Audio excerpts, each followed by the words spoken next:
This episode of Recording Studio Rockstars is brought to you by iZotope, Native Instruments, Roswell Pro Audio, and Atom Audio. You're hearing my voice right now through the beautiful Roswell Pro Audio Aztec tube microphone, mixed through iZotope, Ozone, RX, and Neutron, all on Atom Audio monitors and headphones. Please check out our awesome sponsors using the links in the show notes. Also, please remember to like and subscribe to our YouTube channel, because it's a great way for you to help support this show. Now get ready to rock. And I thought really hard about, before we recorded, what is going to win. There's always a contest of who gets the sub-frequencies. It's either going to be the kick drum or it's going to be the bass. Mm-hmm. You can't fit both down there, at least not without them clashing. And this is true in pretty much any kind of music. So my decision was the bass lives down there. Because the kick drum, we don't need, thumping EDM, hip-hop, whatever kick. That's not what this is. The kick is a more detail-oriented instrument in jazz. So the kick in pop music, the kick is sort of a danceable backbeat. In jazz, it can become more of an accent. Yes, from the whole kit, right?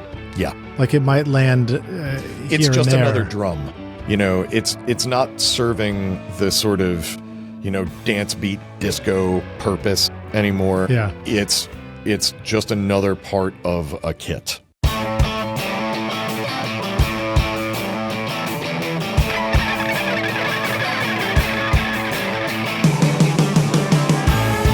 Welcome to Recording Studio Rockstars. I'm Lid Shaw, and this is the podcast created to help you become a rock star of the recording studio. Native Instruments introduces the new Complete 15 bundle, featuring Contact 8, offering versatile synths, sampled instruments, and innovative effects. Perfect for creating everything from emotional scores to dance floor grooves. Contact 8 includes exciting new creative tools like chords and phrases for inspiration, the Leap tool for dynamic looping, and Conflux, a hybrid instrument blending organic and synth sounds. The Complete 15 bundle also includes updated Massive X and Guitar Rig 7 Pro and AI-enhanced iZotope Ozone 11. Use the code ROCK10 for 10% off at nativeinstruments.com. Howdy, Rockstars. It's your host, Lid Shaw, and welcome back to Recording Studio Rockstars, bringing you into the studio to learn from recording professionals so that you can make your best record ever and be a rock star of the studio yourself. My guest today is Will Kennedy, a platinum-selling producer, mixer, and recording engineer whose credits include U2 on Songs of Experience, O.A.R. on All Sides and King, and OneRepublic's Oh My My. He's also known for his work on the 88's At Least It Was Here, the theme song from the hit TV series Community. In 2021, Will teamed up with longtime collaborator Matt Wallace to create Studio Delux Immersive, a cutting-edge mixing studio at the legendary Sound City Center in Los Angeles. Together, they've mixed close to 400 songs, probably many more than that by the time this episode comes out, in Dolby Atmos and other immersive formats, bringing new depth to classics by Jason Mraz, Black Sabbath, the B-52s, and Selena Gomez, to name just a few, as well as enhancing new releases from Dave Matthews Band, Tank and the Bangas, Ondara, and Grouplove. Will's expertise in immersive audio and multi-genre mixing has established him as a pioneer in the field, and he continues to inspire a new generation of engineers with his innovative approach and technical skill. Will was also one of the originators of the popular Mix Notes from Hell podcast and was the music producer for the East African Singing Contest show, Maisha Superstar. I want to give a big thank you and a shout out to my brother from another podcast, Matt Boudreau at Working Class Audio, for making our original introduction. At NAMM, please welcome Will Kennedy to Recording Studio Rockstars. Will, my brother, are you ready to rock, dude? I am. Thank you so much. Wow, when you put it all together like that, it sounds like I've done some things. You've done a couple of things, man. You seem to be still doing a lot of stuff. The pace at which you guys are mixing immersive songs is pretty stunning too. Yeah, I think we've been I think through a combination of skill and hard work and luck, we've just established ourselves in that space. We try really hard to stay on top of all of the new stuff that is constantly happening with immersive mixing and now recording as well. And hopefully, our clients and the labels we work with understand that, if they want top quality results, hopefully we're the people they call. Okay, cool. Well, it's pretty amazing what you guys have done there. Tell us a little bit about, give us I read your intro, which a lot of that comes directly from your bio, but give us a little bit in your own words about your kind of arc from, the brief version from getting interested in music. You're a musician first, isn't that correct? Yes. I did not know that I was going to end up in the recording field until really my second year at Berklee College of Music. I want to make a long story short here. I grew up in a very, very small town in Western New York State, farming community near Niagara Falls. Oh, nice. I love Niagara Falls. Yeah, it was a great area. It's beautiful. But not a lot of connection to the music business. And not a lot of awareness that there were ways to make a living at it without either teaching it or playing in a symphony orchestra, or, and everybody made jokes about like, oh, or you can go try and be a pop star, but that's not a career path. That's not a stable career choice. So I started falling in love with music or realizing I was falling in love with music probably middle school, high school. By the time I got out of high school, I knew like I had an experience. I'll tell the story quickly. I went to the very first Lollapalooza tour in 1991. And I'm lucky to have this very vivid memory of the first big downbeat of Jane's Addiction playing Mountain Song. Oh, such a good one. And some switch flipped in my brain. And I said to myself, I don't know what I'm going to do or how I'm going to do it, but I want to work with people like this. No pathway in front of me at all. And so that kind of became a guidepost for me, is how do I end up here? And of course, like everybody, it zigzags all over the place. I thought I needed a backup plan. I thought I should go to college and major in something real, to make sure I had something to fall back on if this music thing doesn't work out. But I was just miserable. And what I realize now is I just loved music. I have that, if you want to call it a disease, I have the music disease.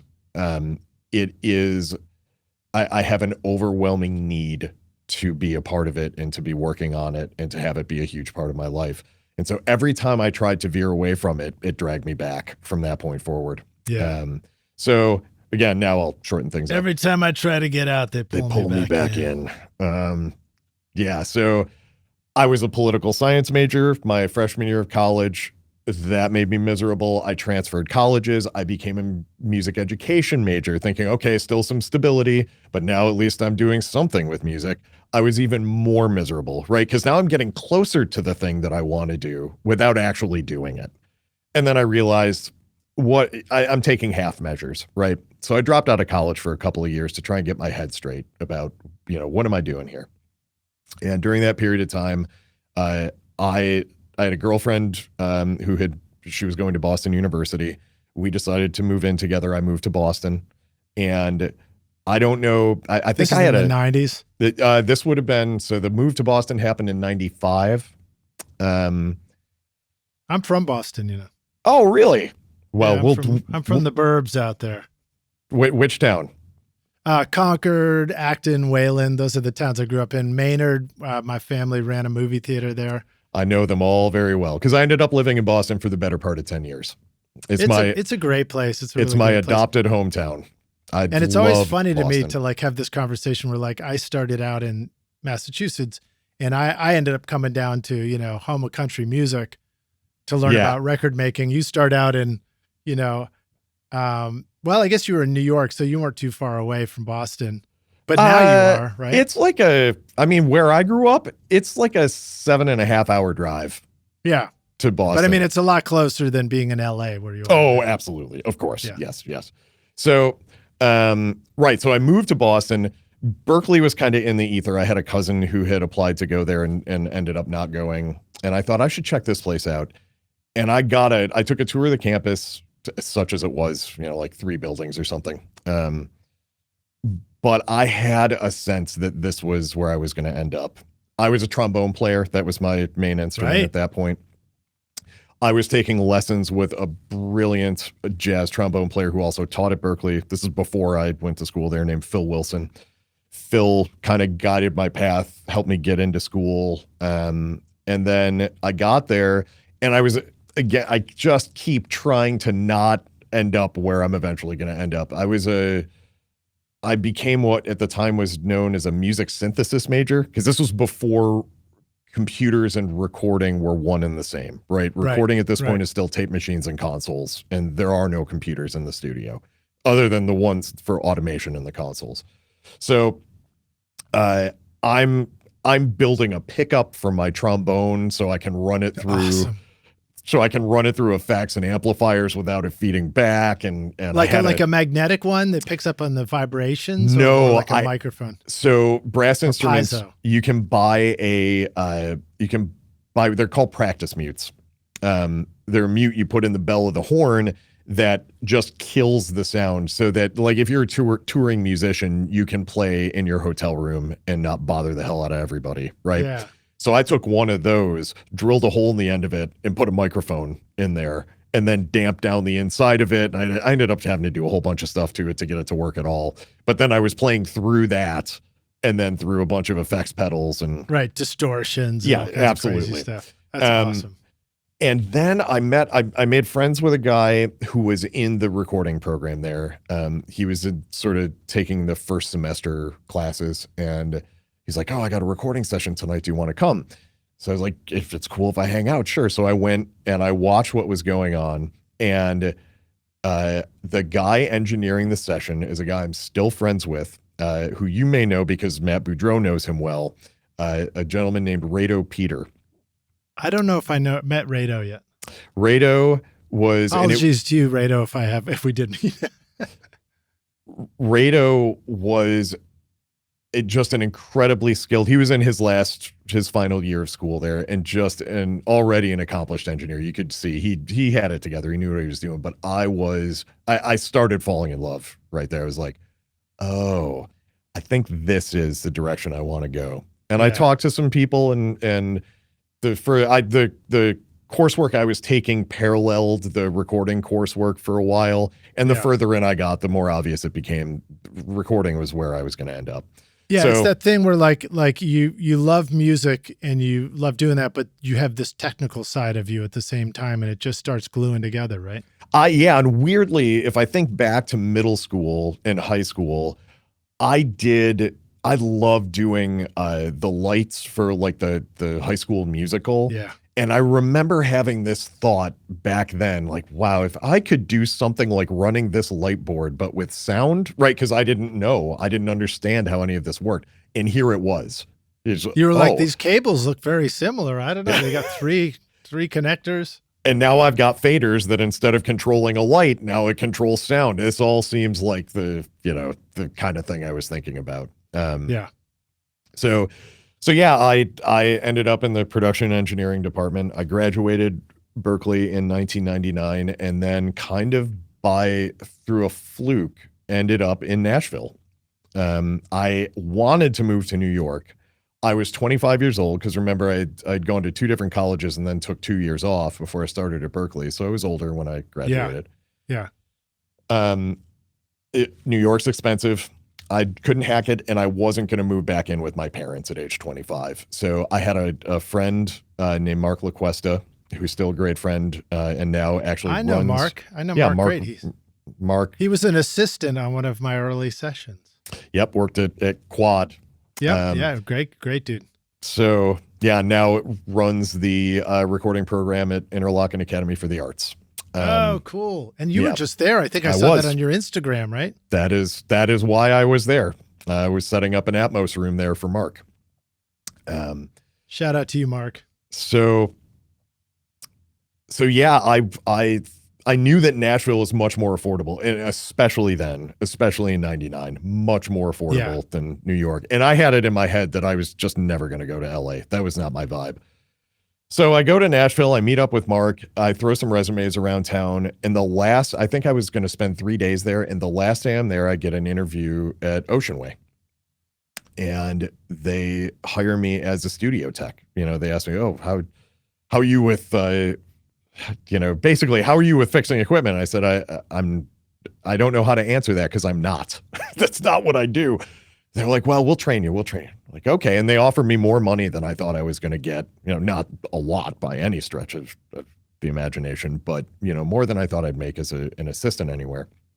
So, so I decided, yeah, let's give it a shot. And I moved to Nashville. And then I very quickly learned that I didn't belong in Nashville. It just wasn't the place for me. Especially, it's definitely a more diverse place now in terms of the music that's happening than it was back then. But it just, I was like, I have fought so hard. I've tried so many times to avoid doing music and then gotten pulled back in, and I felt a little behind the 8 ball because I was a little older.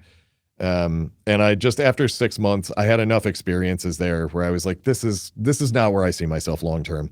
I was like, I just have to suck it up and go to New York. So I did.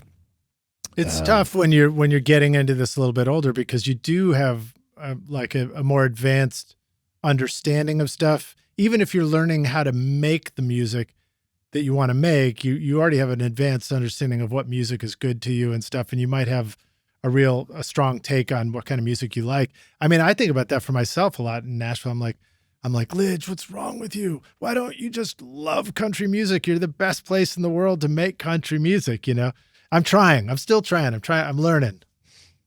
Yeah. And for me,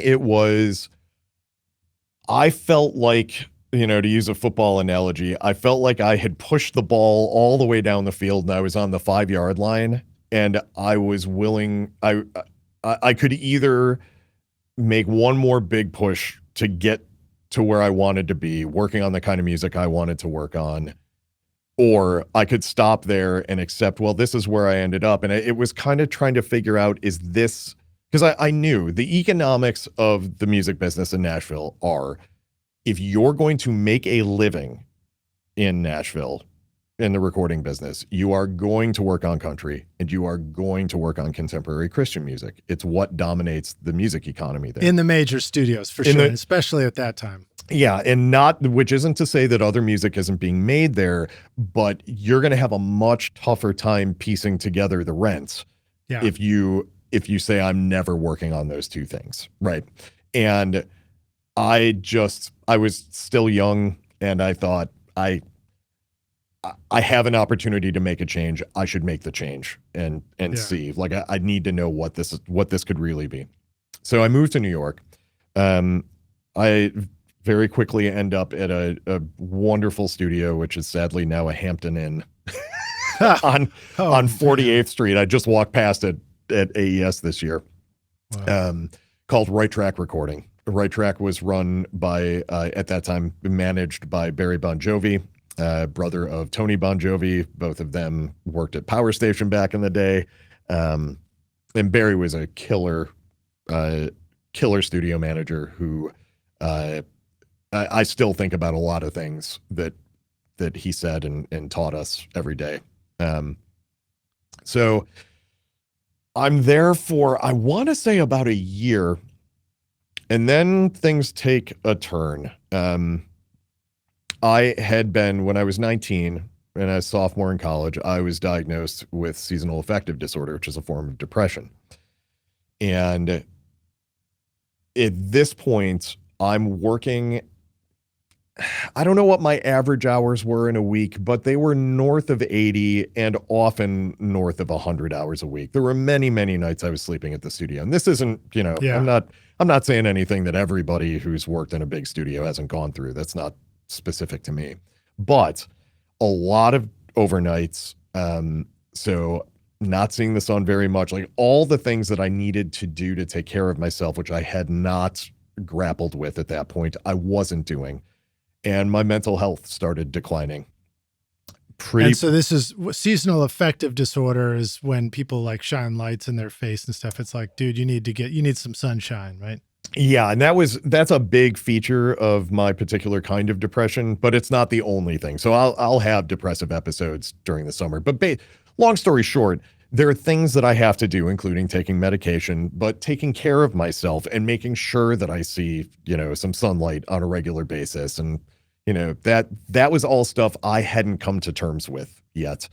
And I didn't realize how I kind of thought if I take a pill, I'm going to be fine. And then I stopped taking the pills and I thought, well, I didn't take pills for a long time. I can white knuckle through. I couldn't. And things got so bad that it became clear to me that either I needed to kind of do a life reset and reprioritize my health over the work, because I was definitely prioritizing the work over everything else. Yeah. I've been there. And like you say, I think a lot of us are familiar with their own versions of that. Yes. Yeah. Again, it's not a story that's original in any way. I guess I was lucky that I never, or if there was any depression surrounding it, I wasn't aware of it enough to label it as such. It was more like, but I mean, like even without something reaching sort of a clinically identifiable level, it really affects you. I mean, like the many hours in like, I was in situations where I was working in just sort of negative, toxic environments. Oh, and yeah. that just adds up and it adds up and you lose your perspective, if you don't give yourself a break. Absolutely. And we're often in the studio dealing with difficult personalities. I wonder why. Why are musicians so difficult? And part of our gig is to be able to navigate and manage that. And I was so far beyond being able to do any of that. I couldn't navigate or manage my own emotions, let alone anybody else's. At iZotope, tone shaping is topping the charts. Meet the Catalyst series, Plasma, Aurora, and Cascadia. Plasma's flux saturation technology brings dynamic warmth and depth to your mix. Aurora takes spatial audio to new heights with lush adaptive reverb, while Cascadia adds exciting delays to your mix, retaining clarity through its smart unmasking feature. Get 10% off Plasma, Aurora, Cascadia, or any of the iZotope plugins with the special code ROCK10 and make your mixes rock at iZotope.com. Is it fair to ask you if you recall any stories or just examples of like what might you have recognized in a moment, in an interaction or a communication with somebody or a response to something that made you think, okay, that's probably not going to be the best way to deal with it? I can tell you one for sure. So again, when I moved to New York, because I had Ocean Way and being a studio tech on my resume, Right Track hired me as a studio tech. Now, I was very upfront in Nashville and again, very upfront in New York. I said, I am not going to be a top flight studio tech. One, I haven't trained for it. I don't have the skill set. And two, it's not the path I want to take. I don't want to get known for being a studio tech. And Barry very kindly at Right Track said, well, we're not going to put you, we've got another tech here who's doing a similar thing. We'll put you on a track towards being an assistant with an eye towards that. So I'm struggling with very long hours, never seeing, friends, never seeing family, and dealing with depression. And then on top of that, doing a job that I don't feel qualified to do every day. Every time the phone rang in the shop at the studio, I was terrified at what I was going to face. Like, can I fix this? Because I would feel guilty. It's my job. I should know how to do this, but I didn't always. So this is very close to the end of my time there. There was, if I'm remembering correctly, there was only one session going on, but it's later in the evening, probably like 9-10 o'clock. So the rest of the studio shut down, but I was the nighttime tech, so I stay until the last session's over. And the session that's going on is like a jazz quintet kind of thing, but it was a jingle session for a Honey Nut Cheerios commercial. And there were a couple of people from the ad agency who, and this is how I remember, it's probably not being fair to them, but I'm going to go with what my memory told me. In my head, I'm thinking, oh, here's a couple of ad guys who decided they're going to go hang out and be cool at a studio for the evening. And, they're not bringing anything to the session that everybody else doesn't know. It's a jingle for a Honey Nut Cheerios commercial. Right. So that's what's in my head. And they have a problem. They were recording on a Sony 3348- machine, and there was a problem with the machine. I don't remember what it was, but I came into the room to look at it, and these two guys, who I'm guessing had taken some form of, let's just say, medication before they got to the studio, are in suits standing over me, just hectoring me. We're not going to pay extra for this. This time comes off of our bill. Yada, da, da, da. And it's just this ongoing monologue from the two of them. Meanwhile, I'm going through my freaked out, I'm not a very good tech thing, trying to figure out what's wrong with this machine, or do we just replace it, or what? How do we solve the problem so that the session can go on? And I had a very visceral thought in my head where I'm like, who the hell cares whether or not this happens tonight even? What if you guys have to come back tomorrow? Everybody has to wait another day to find out whether or not the bee's tummy is tempted with the taste of nuts and honey this time. And I really had, I didn't say it out loud. I caught myself, but I guarantee the vibe was out there where I was just like, screw you, screw this. This isn't worth it. Yeah. And I remember walking out of the studio. We did get the problem solved. I think we probably swapped out machines. I walked out of the studio and I thought, those people are taking this like heart attack seriously. Right. But it's my job to make them believe that I'm taking it heart attack seriously too. And if I can't do this, I've got a problem. Well, there's so much that we learn through all those processes too. I mean, when you tell that story, I remember the times where I'm standing, sitting in the studio, and as an engineer like yourself, our back might be turned to the rest of the room. Yeah. I always describe it as people are just staring a hole in the back of your head. That's why we all have bald spots back then. And you're sitting there at the computer and you just feel like eyeballs feel like daggers, Yeah. And there might be some difficult situation that just happened, or something where you're asked for something, or they need something, or somebody, in hindsight, I would describe it as kindly tells you that sounds like shit, because there's no reason to beat around the bush. You just want to get to the right answer, Yeah. But in those moments, I would find myself playing out a whole dialogue and scenario in my head. I'm sitting there trying to work, and I'm like air fighting in my head with this client that I'm working with. And it's just like, it's so stupid, because it's like, it's such a distraction, it distracts us from getting the work done that we need. Yeah. And if I think about it now, when I'm taking care of myself and I'm mentally in a good space, I don't do that. Right. Yeah. The reaction I have to it is to kind of be more meditative about it and go, okay, this is where they're at. I don't need to be there with them. I can make them feel as if I am there with them without experiencing it along with them. But in that moment, in the place I was in my life, I could not separate those two things, and I just needed it to stop. Right. That's what's going on in my head. Is what I want to do is look at the two of them and go, could the two of you please shut the hell up and let me do my job so that you can get on with your session and go away. I like that you're giving us the clean version of what was actually going on in your head. Because it was not that clean.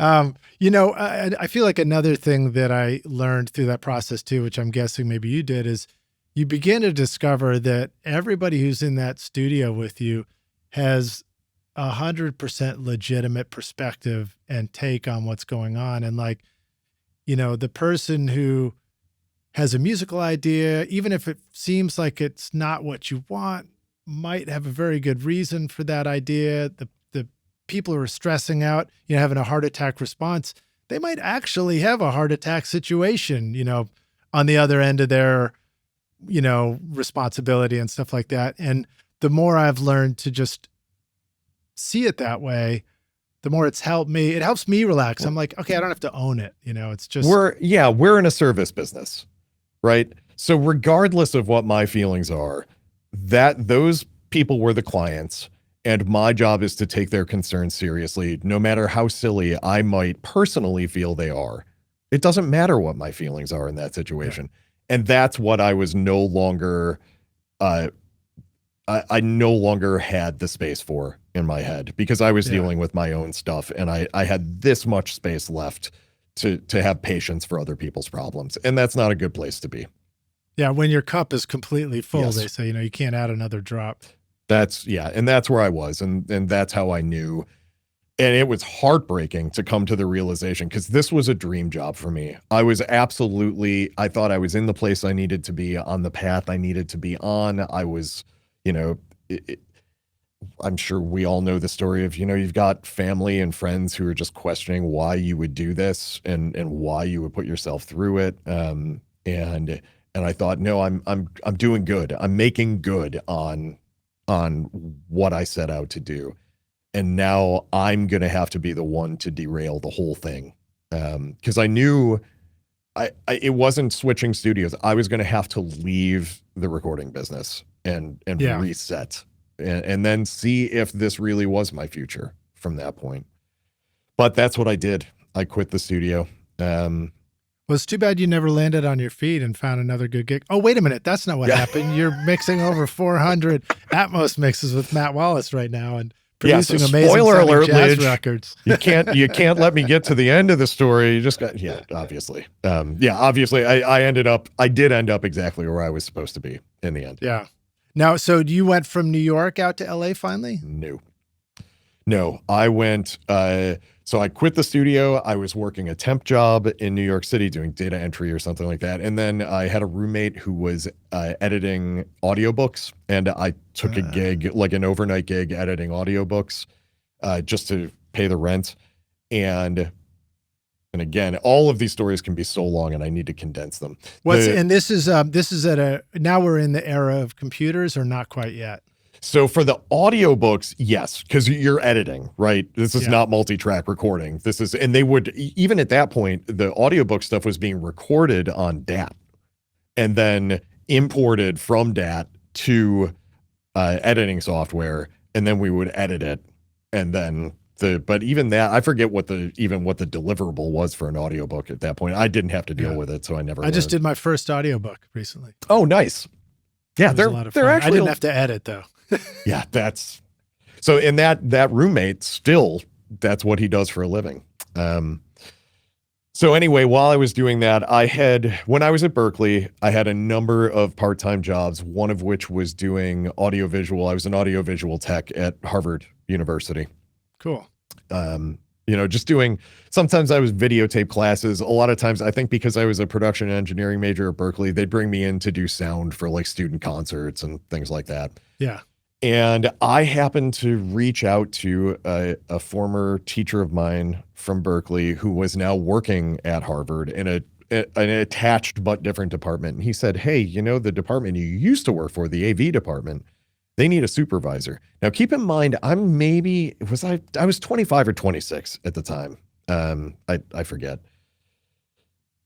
So I am now looking at, I'm like, supervisor. So you mean I would go back and be the boss of full-time people 20 years older than me who were my boss a year and a half previously? But I was like, well, I love Boston, and it's a place where I can, I'm settled. I don't have to learn a whole new place. So I went up. They were so desperate to get somebody to take this job that I did 2 interviews in one day, and they hired me before I got on the bus back to New York City. Wow. And nice, then man. I had a friend who had an open room in their apartment, and I thought that the universe is trying to tell me something. This is the move. So I did. I took that job, and I spent 4.5 years as what was my title? And this was the job at Harvard, or this was at Harvard. Yeah. Yeah. I was the technical operations supervisor of the Media and Technology Services Department for the Faculty of Arts and Sciences at Harvard College. There you go. Wow. That is a mouth. Wow. I'm surprised I pulled all that back. Did you have to sip tea out of little porcelain cups with a this saucer? Job could not have been more the opposite of that. No, we had a dingy, so this was a department of, I had, at peak times of the year, when school was in session, I had 12 full-time employees and up to 35 part-time employees working for me that I had to supervise. Well, it's fascinating. You must have learned a lot. I mean, it's these unexpected career paths where it's like, yes. Your brain might have thought like, what am I doing? I'm not making a record. But then simultaneously you're learning an incredible amount about organizing, directing, delegating, logistics, all those things. Yeah, logistics. I was still doing some of the gigs, if it was a big concert, and we did on occasion, it's Harvard, so like, oh, Hillary Clinton speaking at the Sanders Theater tonight. Well, yeah, it's one microphone, but that microphone cannot break. SM57s. Yeah. 2 Shure SM. Did you know that 2 Shure SM57s is the president's microphone always on the podium? No, but it doesn't surprise me. They're bulletproof, and you've got 2 of them. It's unlikely one's going to break. It's impople that 2 are. So right. Yeah, and you can always hammer the other one back together with the second one. Yes. So yeah, all of that. And the 2 big things I took away, I took a lot of things away from that job at Harvard. But the 2 big ones were, one, that job, it's a full-time gig, wonderful. And if anybody ever gets a chance to work at Harvard, by the way, take it. It's a wonderful place to work. I worked with a great team of people. They were quirky. This is AV people we're talking about here. Right. But I was quirky too. I'm not separating myself from that. But the first thing is, it allowed me to come to terms with my depression and what it meant in terms of management in my life. The second thing was the people skills, being a boss, having to manage people and their emotions and do it in a kind and gentle way. That is still something that I carry with me to this day. And honestly, I'm a 26-year-old kid to the full-time people I'm working with, who they were the boss of 18 months before, and now I'm their boss. That's insane. Wild. That's wild, dude. Yeah. So there's a lot of how do you navigate all this? And I'm not saying I was good at it to start with, but I had to figure it out. Now, what part of this, as it led you back into the music making, did this give you a new perspective of like, oh wow, if I know how to work with other people better, I'm actually capable of making better music and better records than I ever was before, kind of thing? Because I've noticed that myself sometimes, that like collaborations can make the greatest, creations. I would love to give myself enough credit to say that was going through my head at the time, but it wasn't. I was very much wrapped up in surviving my day-to-day. Right. Then I had no idea whether or not I was ever going to find my way back to the music business. So yeah, no, that was, it's a thing I look back on, and in hindsight, I'm like, oh, I see what I took with me from that situation that's made me better at this one. Now, another question of looking back in hindsight, do you think the bee is still hungry for Cheerios at this point? Did it remain hungry all this time? I haven't seen the commercials in a while, so I guess I haven't been keeping up with the plot. I mean, are they still using the bee? I had the wrong cereal in my head. I was like, Nut and Honey, but that was actually a different one. That was a different, yeah. It was the nut and honey craze is what it was. Yes. Yeah. Yeah. This was Awesome. Honey Nut Cheerios was the cereal. Yeah. So bring us forward to where you are now and where you're joining us from. Yeah. So that's the next step. So I was back in Boston for about 4.5 years. And that job I knew had run its course. I had met the woman who is now my wife. And I knew it was well time. Done. I was about to turn 30, and I thought I've got one more big push left in me. And I have this idea in the back of my head that I got to know. I need to know whether or not I could make a go of this. So I talked to my then girlfriend. I said, I'm thinking about maybe going to LA. LA is where all the records I wanted to work on were happening. Right. And having had the experience of being in Nashville and being in New York City and knowing what those worlds were, I had a better understanding of, okay, if I want to work on the kind of stuff that appeals to me, I need to be very clear-eyed about where it's happening. And it was happening here. So here is where you're joining us now, which is Los LA. Angeles. Yeah, Los Angeles. And of course, you're thinking when they said coming down the mountain, they're referring to coming down from Mulholland down the canyon to come make rock and roll in the studios. Yeah, it wasn't Bear Mountain in New York City. I'm pretty sure. All right, outside of New York.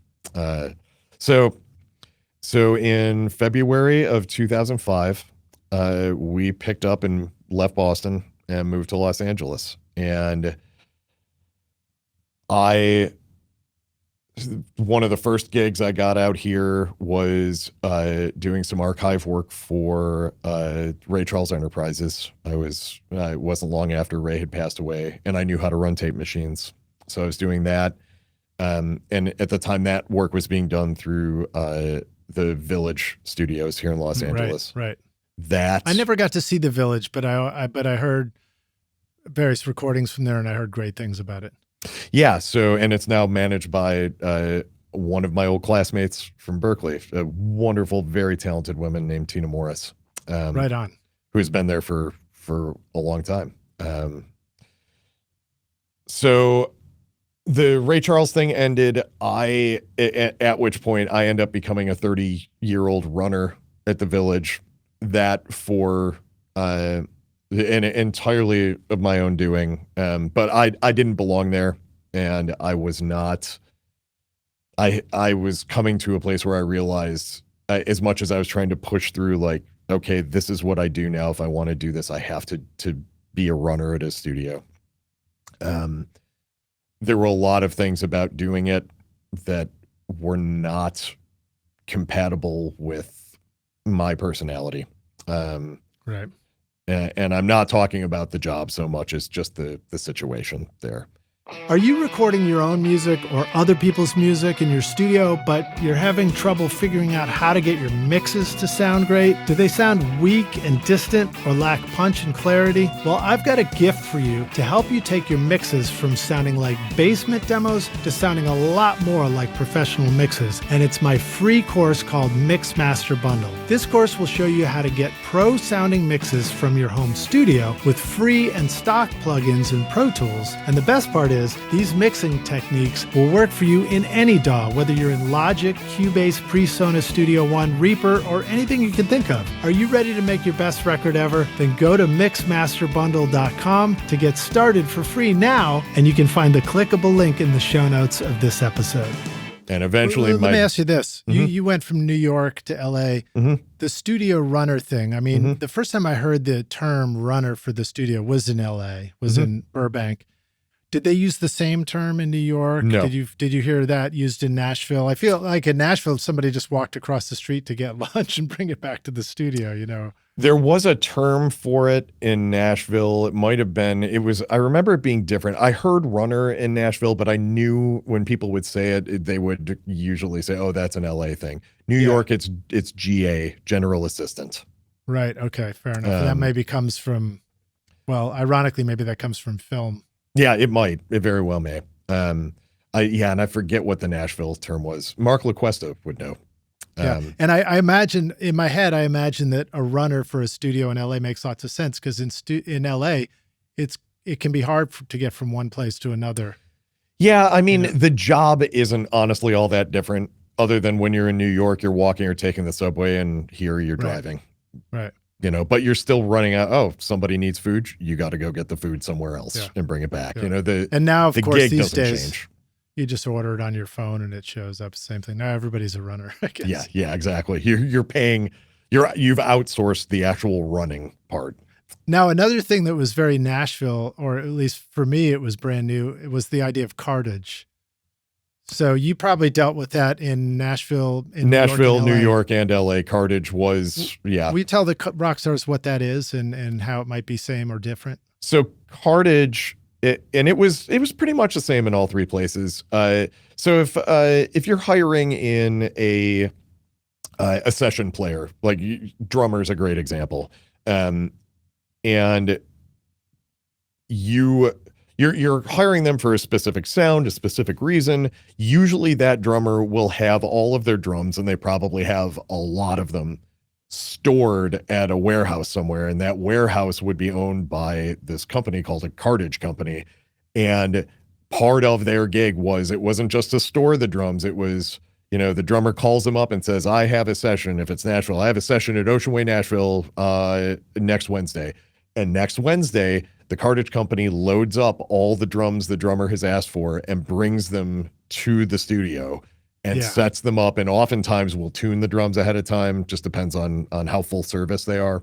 And then when the session's over, they come and pick them all up and bring them back and store them again. And that guitar players, bass players, anybody who was a gigging session musician would usually have instrument cartage. And then that would all be billed to the session. That was part of the cost of doing business. Yeah.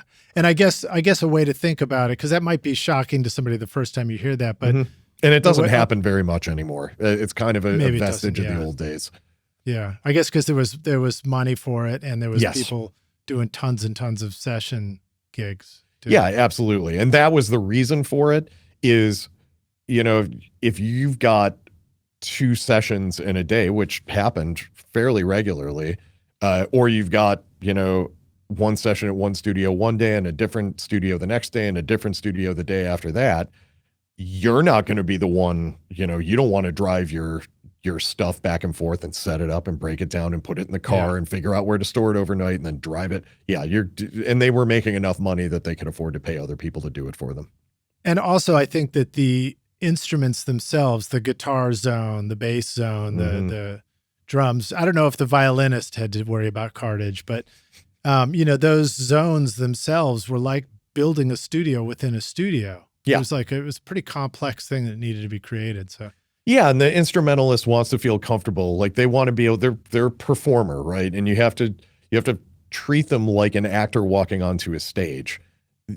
They want to feel as that when they walk through the door and sit down at their little station to play, that they're as prepared to do the gig as they can be. And that they feel comfortable and creative and ready to go. They don't want to be fiddling around with cables or setting up pedals or, any of that. They just want it. Okay, this is what my thing looks like. Everything's ready to go. It's all in the right order. Okay. And there's good reasons for that too. Yeah. That applies to all the aspects of creativity that we do. Yeah. Talk a little bit about that. Why do why does somebody want to be able to just walk in and sit down and get straight to work? And how does that apply to the things you do today? Because creativity is a finite resource, right? And it's a combination of, knowledge and energy and all this stuff that if you're in a situation where you're the drummer and you come to the session and you have to unload the drums, and then you have to set up the drums, and then you have to tune the drums, and then you have to get sounds on the drums. By the time all this stuff is finished and you're getting to the part where, okay, now I have to learn a song and play it, you've already burned through a large portion of that energy. And that takes away from the potential energy you can put into creativity, right? So that's what you're always trying to maximize is you don't want to spend, you want to spend as little time as possible making the performers think about anything other tthan the performance. Yeah, that's great. Well put, man. Well put. I mean, as a trombonist, I mean, maybe your setup wasn't as tough, but you know what it's like to suddenly be asked to, 1, 2, 3, 4, perform. And it's like, you want to be at your 100% best in that moment. Now let's jump forward. As a recording engineer or a producer or a mixer, give us an example of that, separating those two things in the same way as you just did for a drummer in that situation. Oh, I can tell you, it is an ongoing thing for me that whenever I'm engineering a session, especially a tracking session, really any time there is a performer involved, my job is to make the technical side of what's happening as seamless and fast as possible. And that means I'm not going to spend 4 hours getting the kick drum to sound perfect, because nobody is ever going to say, you know why that song was a hit? It's because of that last 0.5% you found in that kick drum sound. No. You get the kick drum to sound good. You can pre-plan a bunch of stuff to aim it in the direction you want. And if you're good at your job, you'll bring all the elements together so that when you have the drummer and the kit and the microphones and you planned all that stuff ahead of time and you pull up the faders, it should already sound pretty close to what you were thinking in your head. If you're digging and digging and digging for a sound, you're siphoning creative energy away from the instrumentalist. So it is a huge deal for me that I do a ton of prep work before I get to the studio, and then I make sure that I leave myself enough space in enough time from when I arrive at the studio to when the instrumentalists are going to arrive at the studio, the artist is going to arrive at the studio, to make sure that they're thinking as little as possible about all of the technical stuff that I have to do. That's my gig. And the other piece of that gig is they walk in the door. Okay, here's where you go. Here's your headphones. Here's how you use your little headphone station. What can I do? Is this microphone in a place where you feel like you can do your best performance? I can't tell you the number of times I've had that conversation with a drummer who's surprised, who's like, oh, you don't need me to play around your microphones? I'm like, the last thing I want you to do is to be thinking about where my microphone is. Because again, it's that performance that it's my job to capture. It's not their job to enable my capturing of their performance. That's putting the cart before the horse. Yeah, that's great, man. I like that quote. I just wrote it down so I can go find it later. The last thing I want you to do is be thinking about where my microphone is. Yeah. When you're about getting ready to There's start. always another option, right? Is it the most perfect option? No. But being a recording engineer, being a producer means enabling the artist and the musicians to do their best work. They're not there to enable us to do our best work. We don't exist without them. Right. Yeah, I agree. And I remember learning some of this stuff, going through those processes at the first studio I was at, where I'm like, we're getting up a sound. I mean, I really screwed up. And to be honest, like I remember having, I think it was Marshall Chapman actually was coming in to do a session, and the band was there, and I get a phone call, and it was like 11 o'clock. I get a phone call at my house and wakes me up, and it's like, where are you? The gate's locked. We're trying to get in. And I haven't shown up for the session. I didn't really even know when we were starting, and I hadn't set up for anything. So I just show up and I start setting up while everybody's there. It was just sort of hilarious.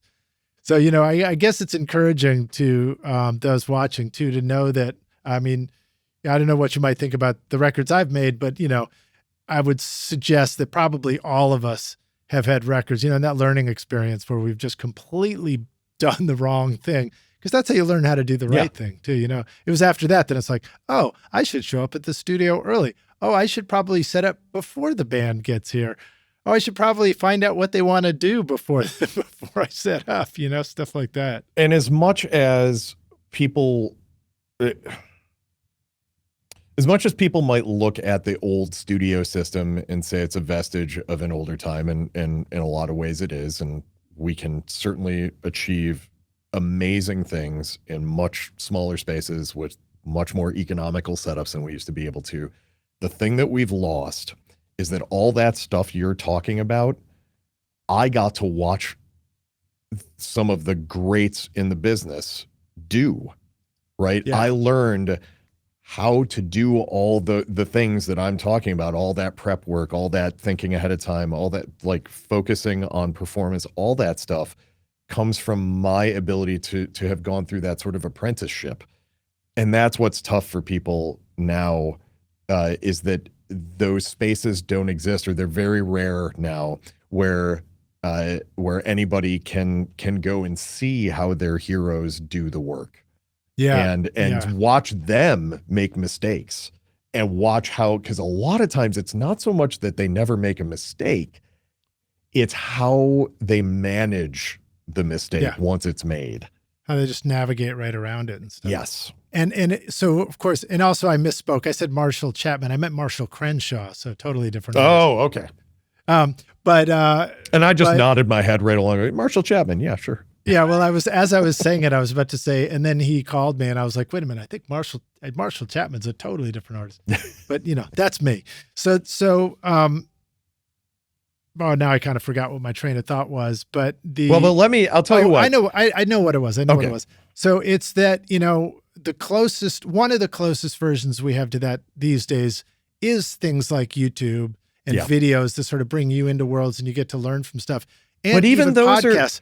But these are everybody on their best behavior. That's what I was just going to say. You know what I mean? Yeah. You're never going to see the real lessons are rarely big moments, right? They're rarely the kind of thing that anybody puts in a video that's going to get enough views to get a bunch of people to watch it, right?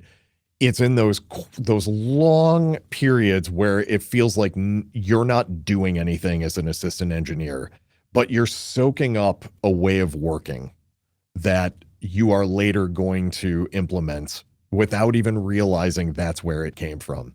You're gonna start going, oh, I'm assisting so-and-so today.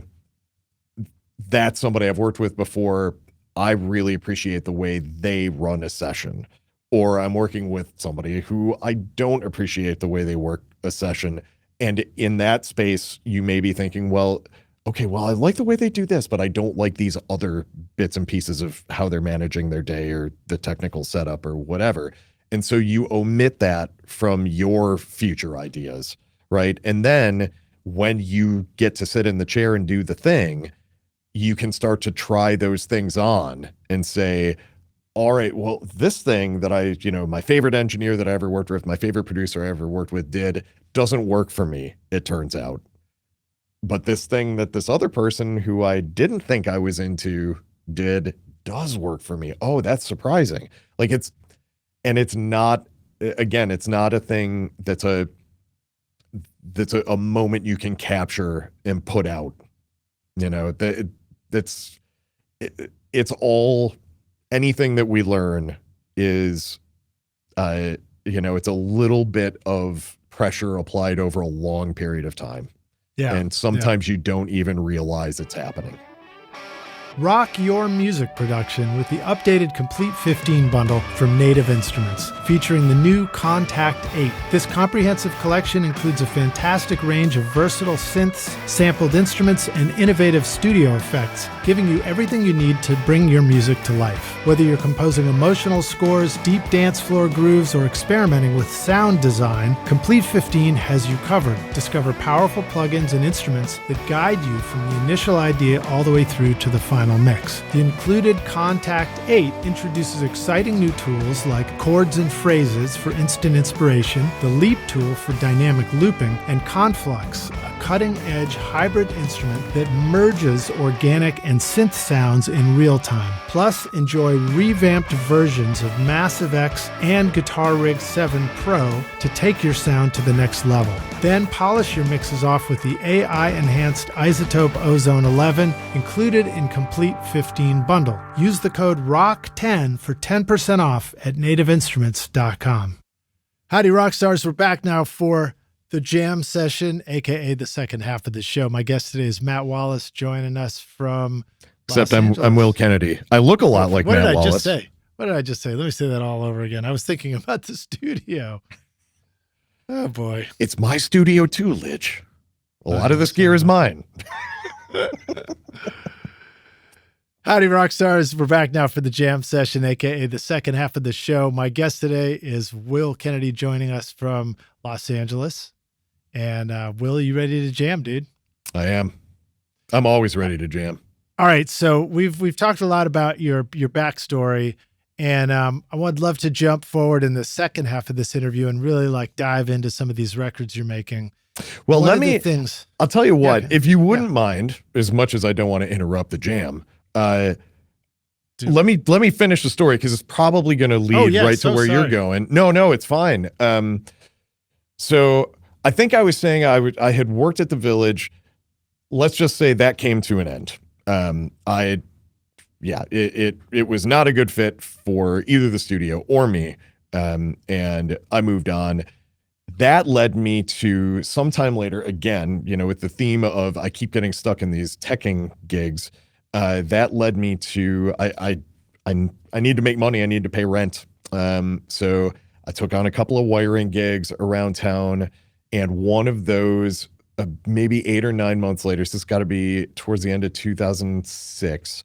One of those wiring gigs, a guy that I had worked with got in touch with me and said, listen, I have a friend who's putting a new studio together and he needs to have it wired up. I don't have the time. Would you be interested? And at this point, I'm trying really hard to do none of this. I just want to engineer, and I'm taking like these little bits and pieces engineering jobs with, I had a friend who ran an indie label. It had a tiny studio. I'm doing stuff there. I'm going out and seeing shows and trying to get indie bands to work with me, that kind of thing. So he says, I knew, I was like, man, this gig's going to be like a month. I'm not going to be able to do any other engineering work during this time. And he's like, and the guy who hooked me up with gigs says, he's a great friend of mine. He engineered some Ozzy Osbourne records. And don't get me wrong, I love some Ozzy Osbourne, but that's not, that's not making me think, oh, well, this is worth not pursuing the thing I want to do for a month to do soldering. Yeah. I said, I'll tell you what, I needed the dough. So I said, let me meet with him. And if he's cool, because that was the thing. I was like, if this is going to be a month, if this guy's painful to deal with, I'm just not doing it. Well, that guy turned out to be, first of all, one of the most wonderful human beings you could ever hope to meet.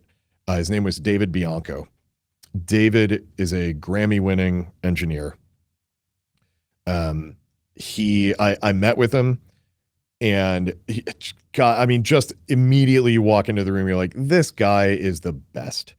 And I remember after, we met up at the place that he was eventually going to turn into a studio. It was it had been a studio. It was built in the 70s, but it had fallen into terrible disrepair, and he was going to rehab it. And I went home that night and I looked up his credits. And it turned out he had mixed, produced, or engineered like 5 or 6 of my favorite records. Wow. And I had no idea. So I called him the next day and I said, David, I will do this gig for half price if you promise to tell me stories about working on these records while I'm stuck in the shop soldering at 9 or 10 o'clock at night. And he was as good as his word. He absolutely did that.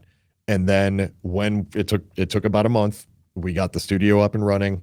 And he brought me on as his assistant. That's great. And that's what kicked off really where I ended up now is because of that happening. And then in quick succession, my girlfriend and I were about to get married. We did that on the East Coast. So I left town. David had to bring in, he had a crew of 2 of us that would swap out assisting him at his studio. So he brought the other guy who's still a great friend named Rafael Serrano in to assist. And when I got back from getting married, he said, we need to find you a gig. And I said, you really don't. You've done so much already. I'm so thankful. And he's like, no, we're going to help out. And within a week or two, I want to say, I got a call saying, hey, would you want to do some sort of I don't know what the right term for it would be, but engineering work, but sort of secondary. I'm not going to be the main engineer on the gig, but I'm going to be recording, like sort of doing editing work and doing, the third backup vocal overdub, like that kind of stuff for a producer named Matt Wallace. And right on. I met with Matt, and I remember he asked me a bunch of questions about, what consoles I liked and stuff like that. And he brought me in, and that was April or May of 2007. And that has been an enduring partnership ever since. First with me engineering his productions. And then eventually, we did that from 2007 to maybe 2011 or 2012. It was a pretty steady flow of albums. And I graduated from, being the overdub and edit guy to being his main tracking engineer. And again, he had a crew of 2 or 3 of us that would swap in and out depending on the project. But Matt and I became great friends. David, by the way, David and I were great friends until he sadly passed away in 2018. I always say I got my bachelor's degree at Berkeley. I got my master's degree in Nashville and New York, and Matt and David are who I earned my doctorate with. Yeah, that's great. That's so cool. Yeah. And so, eventually I went out on my own. That's when I started. I put my own little studio together in about 2009, started doing more of my own gigs. Budgets around this time, if anybody was around then, you remember they went from being reasonable to almost impossible to manage. Matt couldn't afford to hire engineers anymore, even though, same thing, you might have gotten $100,000 to do 2 or 3 years before, and now you're getting $10,000 to $20,000 to do, and expecting the results are going to be the same. I remember one of my mentors here, Glenn, would talk about, Glenn Rosenstein would talk about recording budgets going from, a big chunk where you could do all kinds of great things years ago to now what used to be the catering budget for the record becomes the entire recording budget. And that's not an exaggeration. That's absolutely true. Now, people can debate whether or not it was too much money before, but it's definitely not enough now. We expect a lot for too little. But all that said, so a lot of great records were made with those budgets. Absolutely. So Matt and I, even, I go out on my own, but we stay friends. And we see each other regularly. We do maybe 1 or 2 projects together a year, but it's, I would come in and do the tracking dates, the big tracking dates. We go to Sunset Sound or East West or something. And I'd only be on the project for a few days, and then Matt would take it from there. But in 2021, we got put on to this Atmos thing that we both absolutely said, no, that's a waste of time. We both seen 5-1. We both seen Quad. We know how this book ends. We don't need to read it a third time. That's funny. But great mutual friend of ours named Brad Wood turned us around on it. Yeah. We had an experience at his studio where we just both went, oh my God, this is not what we thought it was. This is something we can tell musical stories in a different way than I've been stereo. having that experience too. I've been having that experience, hearing some of the actual Atmos speaker setups, the Rays, like the Atom Audio Atmos room at AES that I saw you at recently. PMC did a big one at NAMM. Yep. And even finally myself learning how to just simply understand in a pair of headphones the difference between the stereo mix and the Atmos mix. Even just going and listening to your discography just before this interview, which Rockstar, as a reminder, we have a link probably both should have to the Spotify playlist and to an Apple Music playlist so you can hear the Atmos mixes that Will's doing.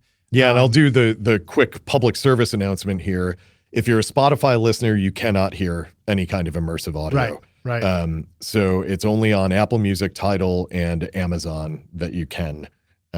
So just so people are aware, because you might, if you go to the version of like Black Sabbath's Live Evil on Spotify, you're definitely not hearing our work. Right.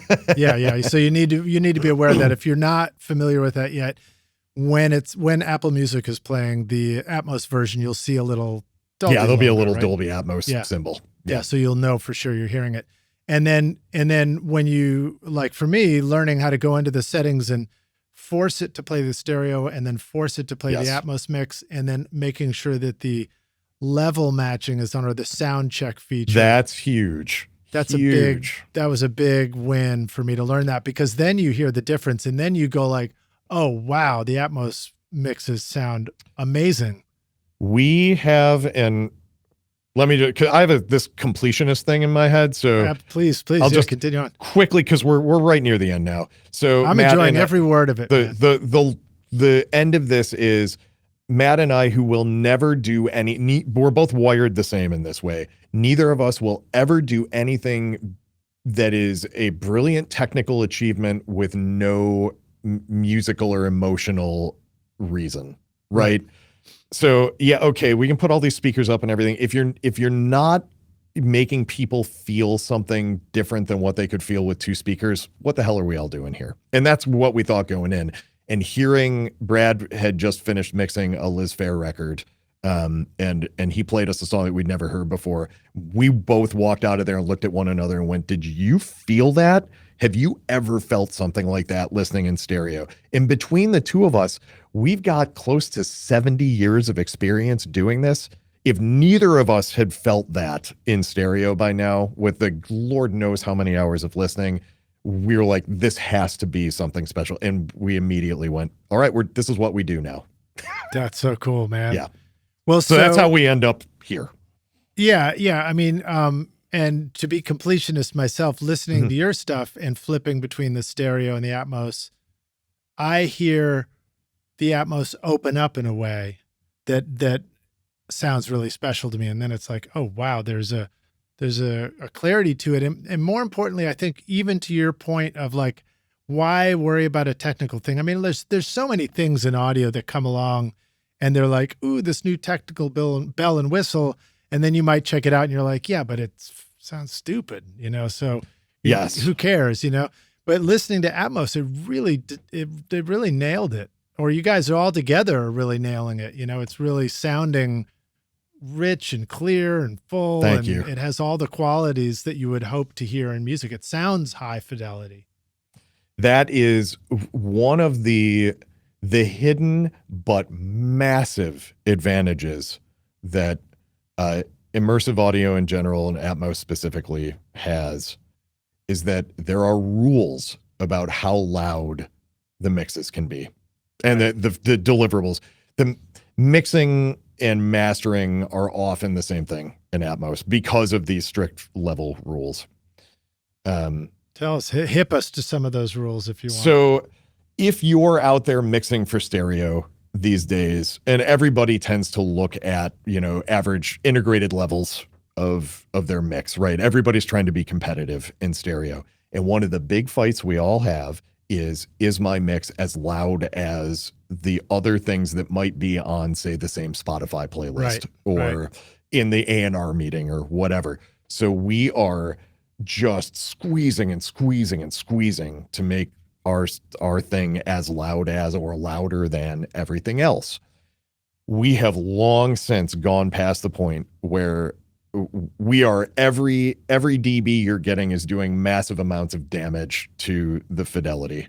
We're so far past that the point of realistic, like, okay, this is loud, but the fidelity's still good. No, we're ruining the fidelity, but because human beings hear, and I'm not accepting myself from this, we hear louder as better.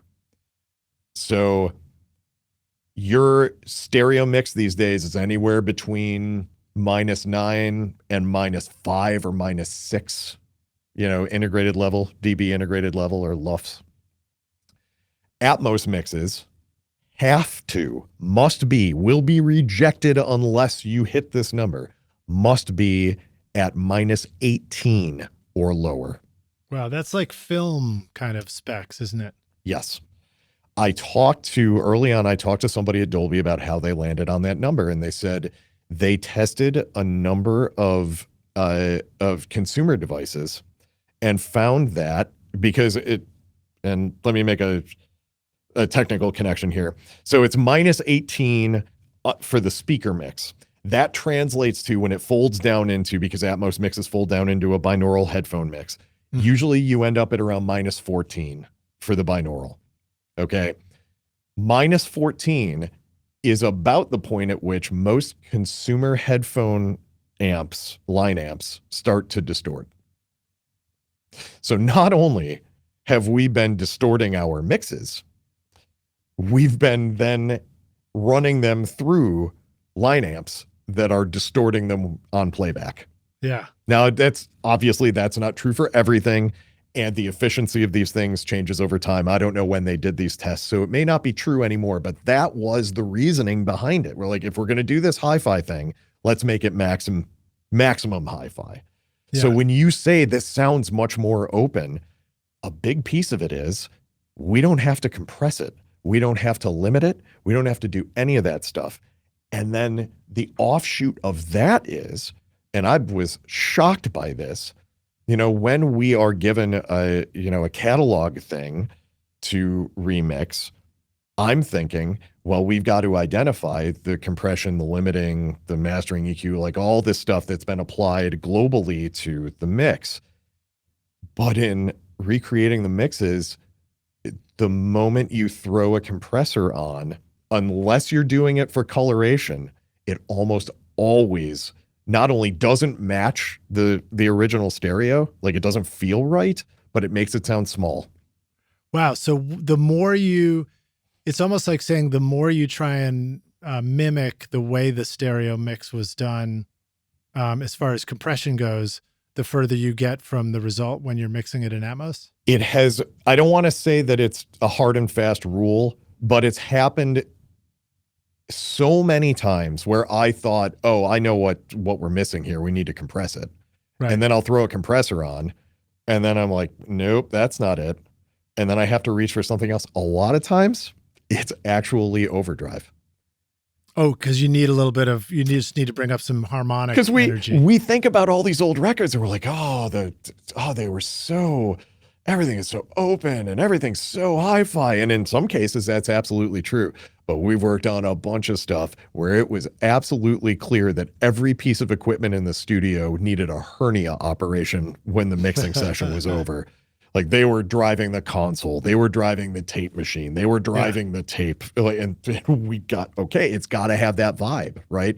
We're trying to make the people who are fans of the catalog stuff that we're charged with mixing for Atmos want it to push the same nostalgia buttons in them that the stereo mix does. It's not, we don't need to make those things a hit. They're already hits. They already have fans everywhere. Nobody came to us and said, hey, Will and Matt, make the B-52's Love Shack sound like your mix of Love Shack. No, nobody wants that. They want their Love Shack, but expanded, enhanced. iZotope is truly amazing for mixing and mastering your music, like the new iZotope Plasma plugin featuring flux saturation, which helps you sculpt the harmonics in your sound, enhancing the excitement and clarity of your tracks and mixes. And Ozone, with its built-in mastering assistant, helps you analyze your mix, suggesting all the settings you need for a professionally mastered result based on your chosen style of music and EQ curve, or reference a specific song if you want. Ozone features sophisticated yet simple modules like clarity and impact, low-end focus, stabilizer, imager, exciter, and spectral shaping, along with powerful dynamic EQ, compression, and limiting, allowing you to adjust the settings to your taste so it sounds incredible.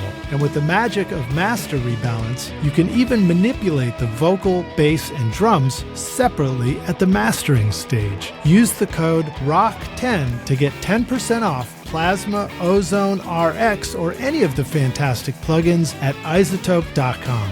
So what do you want to say about that? I mean, I know each record's potentially, each record is probably different and unique, but in what are some of the ways that you can recreate these sorts of things? Do you use the same tools from project to project, or do you find that the tools have to vary also because each project's got such a unique history of sound?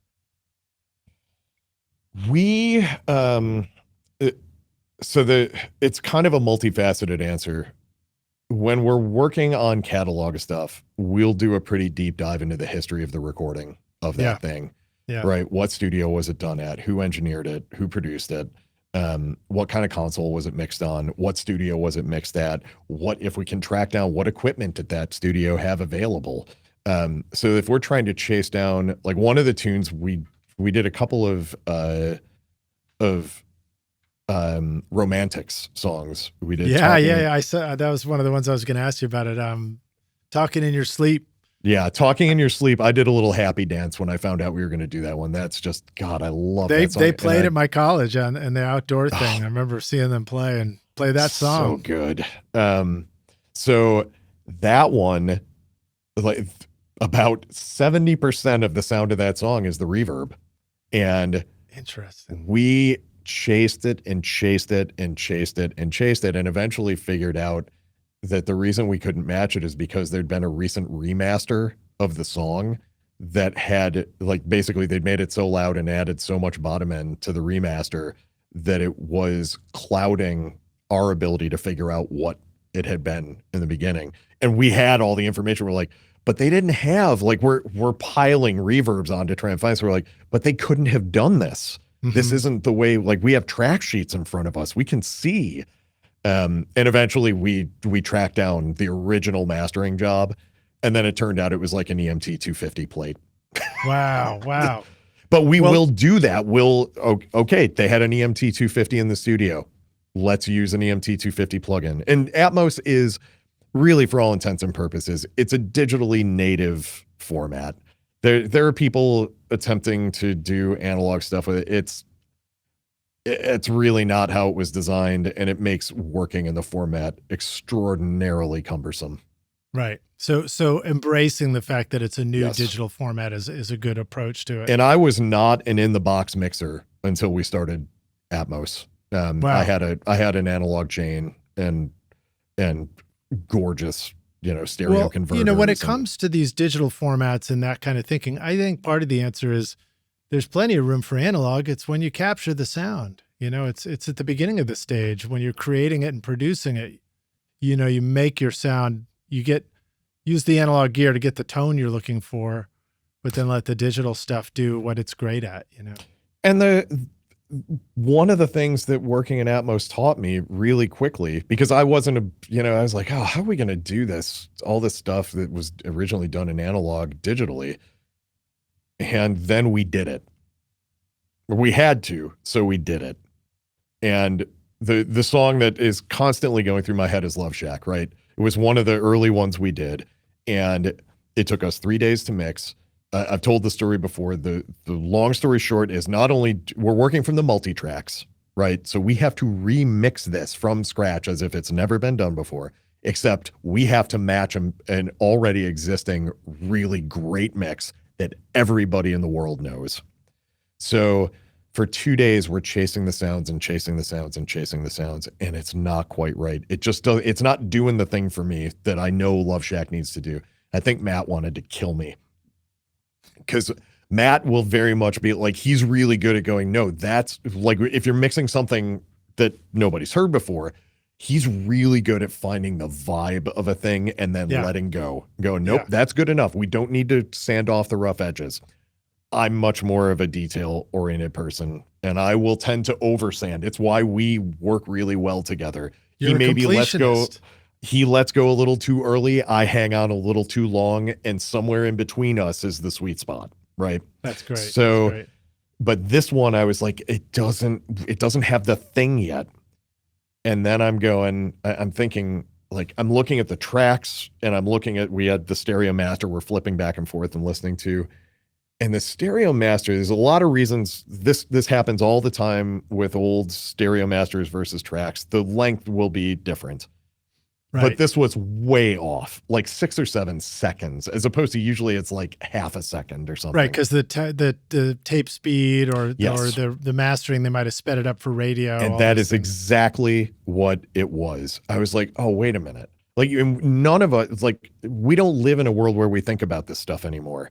And this was my first moment of, I have to think like it's 1989. And in 1989, all the time during mastering, people would go, you know what, just needs a little more energy. And they'd speed up the tape slightly. So nobody ever slows the tape down, right? No. At least not in our experience. Maybe the Butthole Surfers did. I don't know. So we went in and VSO'd the multi-track, and bang, there it was. There was the sound of Love Shack.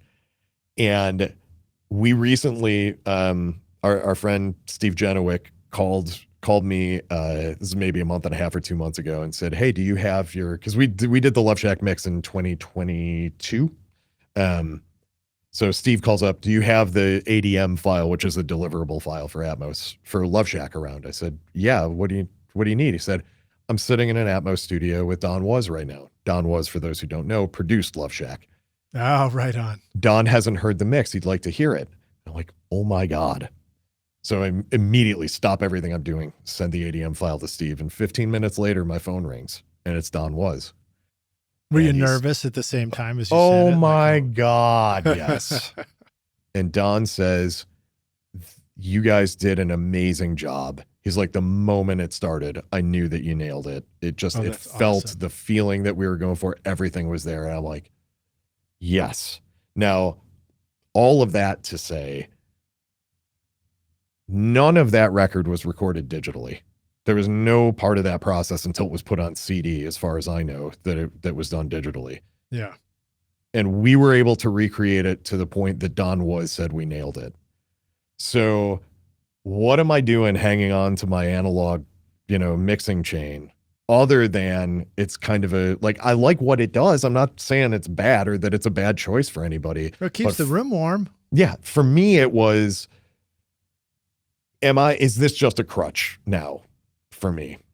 And I decided, for my own sort of, from my journey, I was like, I think it's time to let this go. Because if that didn't teach me a lesson about how much of this is the person in the chair and how much of it is the gear, right? What has to hit me over the head before I realize? Well, there's always analog elements. There's always going to be a speaker cone. There's always going to be a microphone. There's going to be some sort of diaphragm. I mean, I guess Odyssey headphones don't have a speaker cone in them necessarily. So there's going to be new ways to deliver the sound, but the air is moving, the eardrum's moving. That's analog. So, hey, I wanted to ask you, that was a great story, by the way. Oh, thank you. I wanted to ask you also about the Romantics track. So one of the notes I wrote down about talking in your sleep, which sounds fantastic, is that crisp, bright top end that happens in that production. Yeah. And it's a reminder of a style. And my question is that a lost style of music making? Obviously not, because you were able to mix it into Atmos. But is that, what are your thoughts about that? It's like there's an era of that kind of crisp, clear sound. Even when I think about Big Star recording at Ardent, those records, there's a crispness to the high frequencies that I don't know if that's where many new records are going these days. So I have thoughts about this, but that's all they are thoughts. I don't know that I have anything close to an answer. But the things that have gone through my head, and we've done a few, like we did we did the 2 big Quiet Riot songs, Mental Health and oh my goodness, Come On Feel the Noise. Yeah. Matt loves telling the story that I started those mixes. I just kind of threw something together really quickly, but I was just trying to get a balance and make it feel good, but I wasn't listening really closely to the stereo version. Mm-hmm. And then after a couple hours, I said, Matt, why don't you sit down and, take a hack at it and see where we end up. He sits down and he hits play. And after about 10 minutes, he comes back into our lounge where I was hanging out, and he looked like he had just kicked my dog. He was like, Will, that mix sounded incredible. We're going to have to ruin it. Oh, no, because because it was all like they had cranked. I'm not kidding when I say I bet we had to crank between 6 and 9 dB of shelved top end into everything on that mix and take low end out. Now, knowing that and listening to, first of all, you got to think about everything that's a hit in that era, the early to through the mid 80s. For whatever reason, that sound, especially in rock music, is what hit. So everybody's listening to everybody else and going, oh, well, our thing doesn't sound like their thing, just like we do today. And then trying to do what the other person was doing.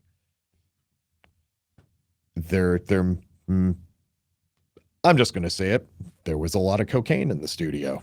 That affects your hearing. It affects the way you want. Now, it was landing with people, so who am I to say, one way or the other on that?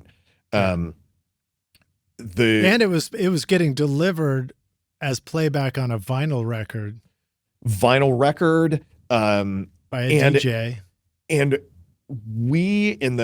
I feel like what I used to hear all the time when I was in the studio and we were working on tape is everybody was fighting to get the top end to sound good, right? That was the fight on tape. The low end sounded gorgeous, but the top end was a fight. And if, we're over biasing and we're doing all sorts of stuff to get that top end to sound good. And then when we get to digital, the top end is really easy, but the low end is the fight. Yeah. And I wonder if that was the thing, like, oh, listen to our top end. Listen to the crazy top end we got on art, because that was a heavier lift back then, right? And so it was different than everybody else's thing. I also think it's, if you listen to stuff from the 70s that doesn't have that vibe, like everything is a reaction to everything else, I guess, is the long story short here. Yeah.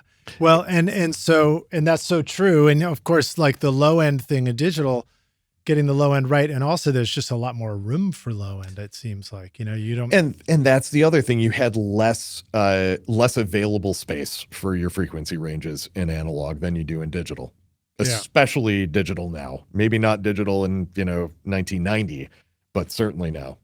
Well, let's jump over and talk about, a record that I'm guessing it's a first time. It's not not something you had to recreate. Mm-hmm. Let me see here. Where is my note? You know what? I can't find. Oh, there it is. It's the one I highlighted. Do you ever do that where you put it away intentionally and then you can't find it at all? It's literally highlighted. It's not right. So Aaron Rimbaud. Aaron Rimbaud. Rimbaud, excuse me. Yeah. The jazz piano trio album. That's one that you produced, engineers, and mixed in stereo and Atmos. So the full deal. We can ask you anything, man. I was there from the very beginning, all the way to the bitter end. It's a beautiful sounding record. Oh, really, really beautiful sounding record. Tell us about that project. Talk a little bit about, just tell us the story of that one. And then if you want to get into the details, I have lots of questions. Sure. A record that sounds that wonderful. I am happy to talk about that. So I met Aaron. I actually lived and worked in Nairobi, Kenya for the first 6 months of 2015 when I was working on Maisha Superstar, the singing contest show. I spent the first 3 months working on the TV show. And then the second 3 months, I was making a record with a Kenyan artist named Eric Wainaina, who's huge in Kenya. And Eric had been the music director on Maisha Superstar, so this all came together. Aaron, whose name I had heard in the ether through working with Eric, Aaron came in to do some session work on Eric's record. And I just had an immediate affinity for his playing. Aaron's an incredibly accomplished pianist. Jazz is his thing. And because he's born and raised in Kenya, he's got a different voice than, an American player might have. Aaron, I found out a few years later, I think it was 2018, he'd had a dream forever of moving to New York City, and he did. In 2018, he moved to New York, and he would come out to LA. He's got friends that live here regularly, and we'd get together and talk. And I had, in the meantime, I'd mastered a couple of records that he'd put out. And I think that he initially tossed the idea to me about doing like a solo piano album. And I said, let me put a little frosting on that, Aaron. How about instead of a solo piano album, we do a trio thing. So we'll keep it simple, but we'll get a couple of killing players. And I'm very lucky to be, I have my fingers in a lot of the jazz scene here in LA. Yeah. So I knew some absolutely amazing players. Do you feel like the time that you've spent watching YouTube videos, trying out mix tricks, and tweaking version after version of your mixes has gotten you nowhere? Have you been looking for more of a simple and straightforward step-by-step process for creating a pro mix that won't take years to learn? What if you could have a Grammy-winning mix engineer who understood all of your struggles and could coach you through them? If you struggle with any of these questions, then the Ultimate Mixing Masterclass is just for you. Now you can discover the proven step-by-step mixing system from Grammy-winning mix engineer Craig Alvin for consistently creating a pro-quality mix in your home studio that will sound great everywhere. Listen to this quote from one of our students, David. That was absolutely the most helpful and informative block of information and mentoring on the mixing process that I have ever been a part of. That was like sitting behind a mix engineer for years, watching and picking up pro tips along the way, condensed into a 6 to 7 hour session. Look, I'm so confident that this will help you take your mixes to the next level, that if you can't get a killer mix in 30 days, I'll give you a refund, no questions asked. So if you're ready to take your mixes to Grammy-winning quality, then go to ultimatemixingmasterclass.com and start now by checking out the free preview of the Ultimate Snare Mixing Trick. And hopefully I'll see you in the front row of the Grammys. And you come from a background as a trombonist, yes. You have an appreciation for that stuff. So yeah, I played jazz from my high school years up, and honestly, my record listening experience starts with me listening to my dad's old like Cannonball Adderley vinyl records and Dave Brubeck, and he had a collection of jazz records when I was a kid. And Boston's such a great place for that too. Yeah, and obviously Berkeley, heavy duty jazz there. So that's what we decided to do. And we had to do it on a very tight budget. Aaron was funding it mostly himself. We had no label at that point. And I said, it's going to be cheaper for you to come to LA to do this. I can get the players, I can get the studio. Then it's going to be for me to go to New York and us pay for a studio, whatever. So that's what we did. I hooked him up with an amazing drummer named Christian Human, who everybody would know as Jacob Collier's touring drummer, but it's like he's nominated for a Grammy this year on, I forget what record it is. And then we got put together with an incredible bassist named Aiden Carroll, who's also nominated for a Grammy this year, but for, I think he might be nominated on 2 things. But he's now mainly like a hip hop and R&B producer, but wildly talented bass player. Yeah. We did a day of rehearsal, and then we went into a studio called Dave's Room here in Los Angeles, which, to bring it full circle, was David Bianco's studio. That's the studio I helped David wire. Ooh, so you knew a little bit about how to get things to sound good in there. I know that studio inside and out. It is now run by another David, another good friend of David Bianco's, named David Spring, and his partner Paul Fig. They're the co-owners of Dave's Room now. But I know the place inside and out. It's not the cheapest studio in town, but it's not low budget in terms of the equipment. I knew it had a gorgeous sounding piano, and it had plenty of isolation to do what we needed to do. So we went in, we cut the whole record in a day. Amazing. Yeah. I knew that. Now, what about, let me back you up. Stop me whenever you need. I don't want to blow your completionism, but no. The 2 questions. One, first I want to ask you, when you say do the whole record in a day, but you brought in session players to join Aaron in this record. Yeah. So what's needed because some of us might think like, oh, that sounds like a blast, I want to do that one day. What do you need to know about putting together different musicians together for a session like that? You're going to do it in one day. Is 9 a.m. that morning the first time they meet each other and hear the music? No, we did a rehearsal the day before. The day before. Okay, great. Yeah. So I knew Christian. I'd heard Christian play. I'd actually recorded Christian on a number of projects. I knew he was the right fit, right? That's kind of my gig producing this. So I can't tell Aaron anything about music that he doesn't already know. So that's not my job. My job is to kind of like a baseball manager, right? I can't control the tiny little details of the session, but I can put everybody in the best position for them to succeed. Yeah. And I knew that Christian was going to be able to add the color that Aaron needed for his music.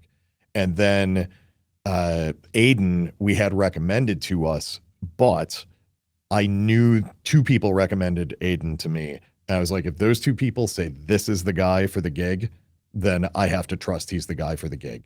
Right. And would this be a situation where all the songs were written out on staff paper or charted for bass and drums, or is it all just head charts? Aaron could have charted everything out, but didn't. My memory of, and we recorded this in September of 2022. It came out just a couple of weeks ago. But it's a long time now. Yeah. My memory of the rehearsal is that that Christian and Aiden had heard the songs and knew roughly how they were going to go, but Aaron did not give them charts. So the three of them worked out what the final shapes of the arrangements were going to be in the different parts that, Aaron was like, well, I need to hear this thing out of the drums here and that thing out of the bass there. And once that stuff was laid down, then they just shaped the rest of it. That's cool. That's cool. But they're also, it's important to say, we are talking about some of the best musicians walking the face of the planet. Their ability to do this is next level. Okay, so now what other aspects, you talked about isolation. What are things in a studio that are important when you want to do a jazz trio like this?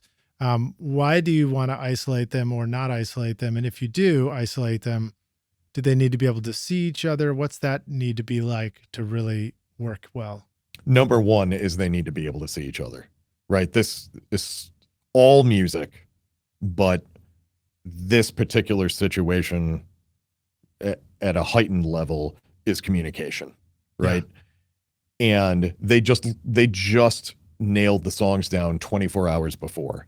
So they need to be able to make visual contact with one another so that they can cue each other. So Aaron can let them know, hey, this part's coming up next, et cetera, et cetera. That's the first thing. In terms of the isolation, Aaron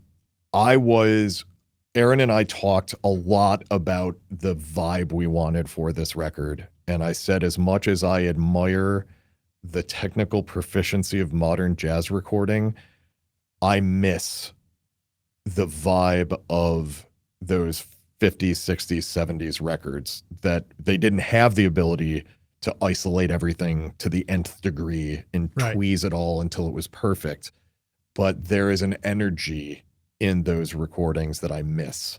Yeah. And so we were going to try and capture things somewhere where we had the technical proficiency is clearly there, but we're making a choice to not make it perfect, right?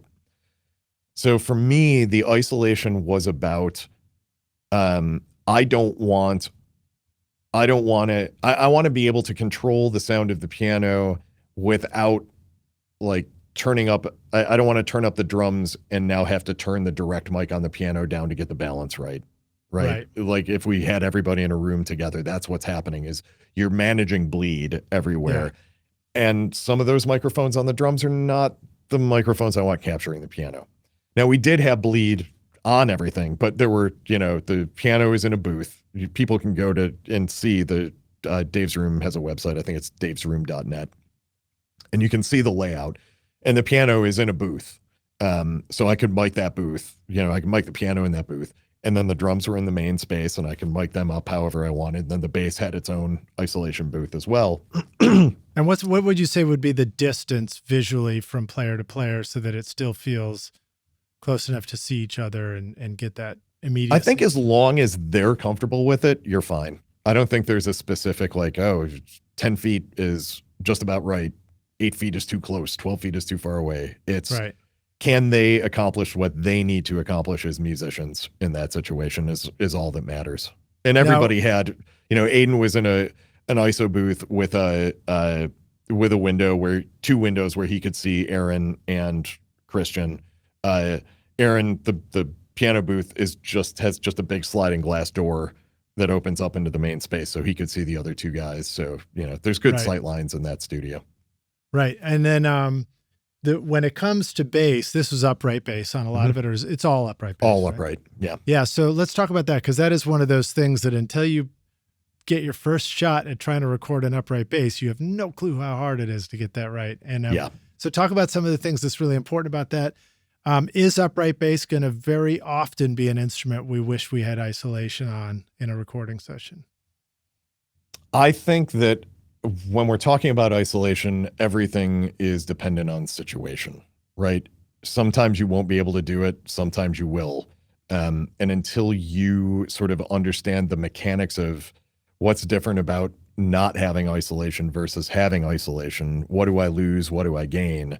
You're not going to know. And I think everybody's going to land in a different place on that. But certainly in a modern context, we tend to think more isolation is always better. And in this case, that's what I was going for. It wasn't the primary concern, but I knew I can put everybody in a booth. I can't go any further than that, right? That's the maximum amount I'm going to get. Right. So in terms of recording the upright, let's just say I over mic'd the bass, knowing that we were going to do this fast. I needed to capture everything. Once we got the takes that we liked, we were moving on. There was going to be no fiddling, and I wasn't going to be able to do a ton in the mix. So I did sort of the standard. I put a mic on the F hole of the bass. Is it an F hole on a bass? I can't remember. I think so, yeah.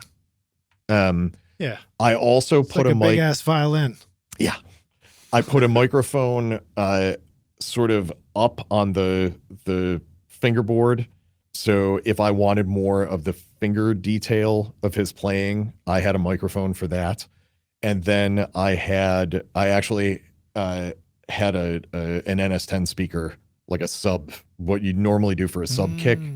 I did that behind the bass so that I had extra sort of natural low, sub frequencies there if I needed them. That's badass, dude. And I could hear that in there, not knowing that that's what that was. There's a pillowy quality to the low end that is really big where it needs to be.